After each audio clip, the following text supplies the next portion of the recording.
Hello friend, मैं अभिषेक शर्मा आपका technical classes में स्वागत कर रहा हूँ। यहाँ पे अपन बात कर रहे हैं सामने एग्जाम्पल नंबर 8.5 की। तो देख लेते हैं सबसे पहले एग्जाम्पल नंबर 8.5 क्या है। लास्ट वाली प्रॉब्लम से थोड़ा सा डिफरेंट है। क्यों डिफरेंट है उसका रीजन मैं बताऊंगा आपको। इन्होंने बोला steel bar 3 metre long and 2500 mm², यानी आपको वॉल्यूम दे दिया उसका। In area hangs vertically, which is the securely fixed on a collar at the lower end. Last वाली प्रॉब्लम इधर नीचे कॉलर लगा हुआ है। If the weight of the 15 kilonewton falls on the collar from a height 10 mm, determine the stress developed in the bar. What will be the strain energy stored in the bar? Take E is equal to 100 gigapascal, क्योंकि steel के बारे में बात हो रही है। तो आपके पास फॉर्मूला तो होता है sigma square over 2E into volume. पर जब भी आपकी कॉलर वाली प्रॉब्लम होती है कि आपका नीचे एक इस तरीके से सेटअप लगा हुआ है, यहाँ से कोई चीज आपकी इस तरीके से नीचे गिर रही है डाउन पे, तो उस केस के लिए आपकी स्ट्रेन एनर्जी कितनी होगी तो वो मुझे आइडेंटिफाई करनी है। सारी चीजें आपको उसने गिवन दे रखी है। एल की वैल्यू दे रखी है 3 मीटर तो 3000 mm हो जाएगा। एरिया बार दे रखा है आपको 2500 mm²। इसके बाद वेट की बात करेंगे तो 15 किलोन्यूटन दे रखा है। हाइट फ्रॉम दी जो फॉल्स हो रही है वो 10 mm दे रखी है, 10 mm से गिर रहा है। And the modulus of elasticity आपको 200 गीगापास्कल में होगी। 200 इंटू 10⁻³ होना चाहिए, यहाँ गलत है।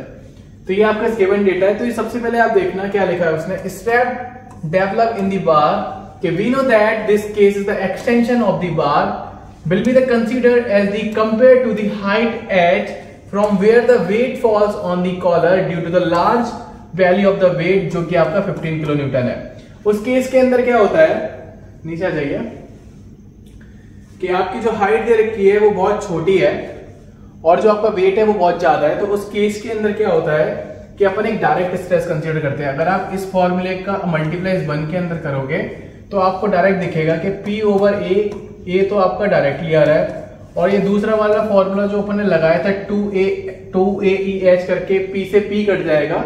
जब आप अंदर जाओगे तो P² होगा और ऊपर क्या आ जाएगा आपका PH आएगा। तो क्या होगा 2AEPH ओवर AL होगा, और A से A आप काट सकते हो चाहे तो, क्योंकि अंदर जाएगा तो E² होगा और ऊपर जाएगा तो एक A कट जाएगा। तो ये आपके पास सीधे सीधे बचेगा जो ऊपर वाला फॉर्मूला था 2E, और ये हो जाएगा आपका PH ओवर AL। तो ये वाला फॉर्मूला आपने पढ़ा था कि अगर कम वेट है और छोटी हाइट है तो उसके लिए लगाते हैं, बट आपका कम हाइट है और ज्यादा वेट है तो उस केस में आपकी डायरेक्ट स्ट्रेस भी ऐड हो जाती है। तो ये अपन लास्ट वाली प्रॉब्लम के अंदर किया था और ये अपन इसके अंदर ऐड ऑन कर देंगे कि डायरेक्ट स्ट्रेस आपकी ऐड हो जाती है। तो यहाँ पे आप अगर देखेंगे कि डायरेक्टली जब मैं इस फॉर्मूले के अंदर सारी वैल्यू आपको गिवन दे रखी है, P दे रखा है, A दे रखा है, फिर वही दोबारा से A दे रखा है, E दे रखा है, H दे रखा है, P दे रखा है, L दे रखा है। जब मैं इसके अंदर सारी वैल्यू पुट करूंगा तो मेरे को यहाँ से सिग्मा की वैल्यू मिल जाएगी। सिग्मा की वैल्यू आएगी 95.4 मेगापास्कल। जब आपको ये मिल गई है, वॉल्यूम आपको पता ही है, एरिया इंटू लेंथ आपको दे रखी है, ये आपकी लेंथ है 3000 mm, एरिया आपको दे रखा है 2500 mm²। तो जब मल्टीप्लाई करेंगे तो आपको मिल जाएगा 7.5 इंटू 10⁻⁶ mm³। और इसको जो फॉर्मूला मैंने आपको बताया था उसके अंदर आप डालेंगे और आपको उसकी एनर्जी मिल जाएगी।